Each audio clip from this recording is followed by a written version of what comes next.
shed update. So at the moment we're mining Ironfish and Gram. I've been doing that for the past few months. Profits but not been too bad, for saying that we're in a bit of a low time for GPU mining.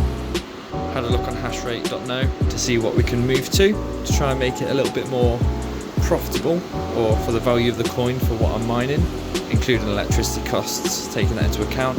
We're just going to move to Gram.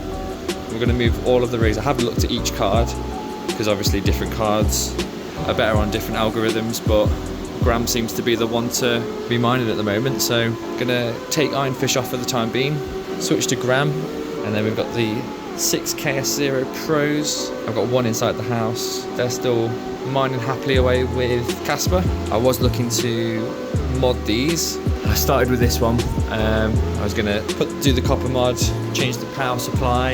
In the end I decided against it because we're going to be paying for a power supply alone. You're looking at, I think I saw some for 80 quid, but to do that for each one when they're just slowly going to go down in production. They are really efficient at 100 watts, and I feel like the efficiency will drop if you start overclocking. You'll get more coin, but you'll obviously pay more for your electricity, and with how little these are using at the moment, we're just going to stick to that.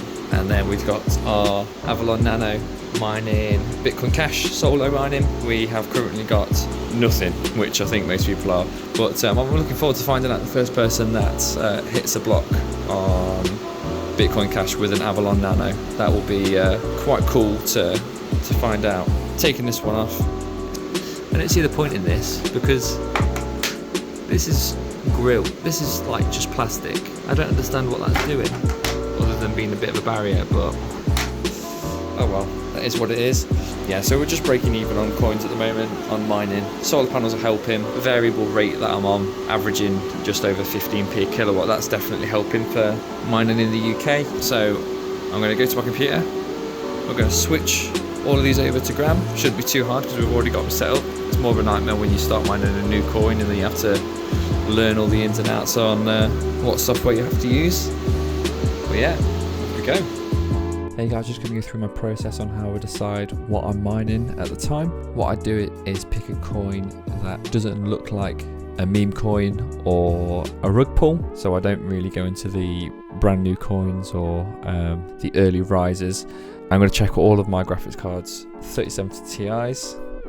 So what I do is, you can see like that's highest profit, highest revenue. You go on and have a look which one. So safest option would just be to pick one of the highest ones, apart from something that, I don't know, is that, I'm going to come back to this one in a year's time and we will see what PugDag is saying.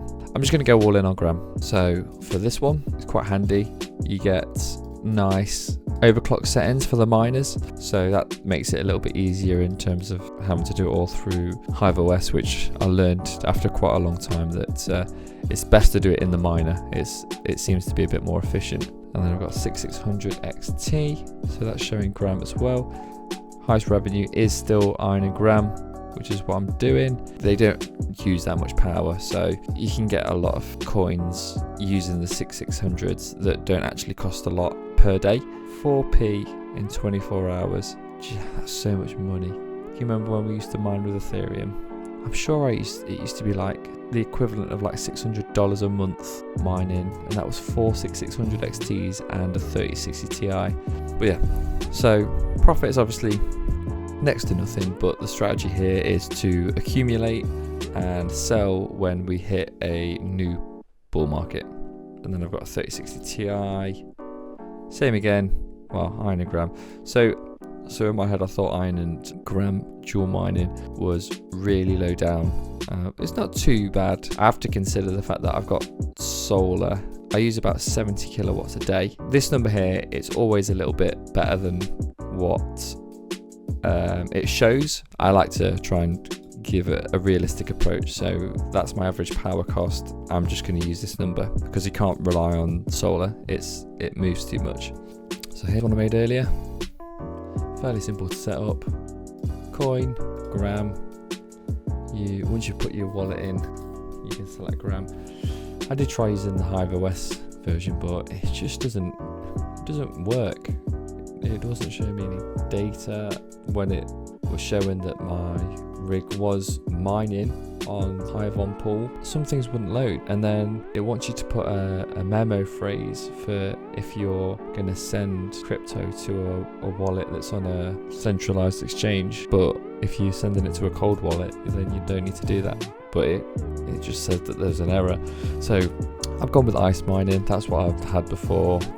It's very basic in terms of what you can see on the website, but yeah. And then we've gone for lol miner, and on the config it's just the standard there. I'm on TON mode 6. That automatically came up, so I've just left that there. I've bumped the overclocks up a little bit just to try and get it a bit closer to what the hash rate numbers were showing. It's mining at 3.4 gigahash, and I am currently mining at 3.3, so not too bad, not going to complain about that. And I've gone from mining, I think it was 2 kilowatt or maybe 1.9 kilowatt to 1.2, so gives me a lot of room to ramp it up a bit more if I want to do that. But yeah, so I'm actually going to keep the my 46600 and 3060 Ti mining on lol miner. Reason being, they use such little power anyway, I may as well just try and push them for a bit more. Alright, so the Octomine has been changed over, so we're just mining on Gram, which makes it a bit more profitable. I don't even want to say profitable because I don't sell, but it makes it more worth it compared to what the coin's value is, which makes me feel a little bit better inside.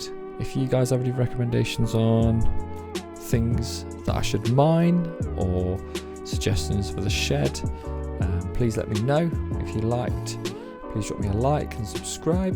I'm hoping to get some soundproofing in the shed in the near future, along with I just need to get 2 shelving units, some industrial ones. It's a tough choice on deciding exactly what I want to get, because I could get a big chunky shelving unit, but most of them have the wooden bottom, and I'm thinking just for airflow I kind of want a steel wire bottom so the rigs beneath can let the air flow through.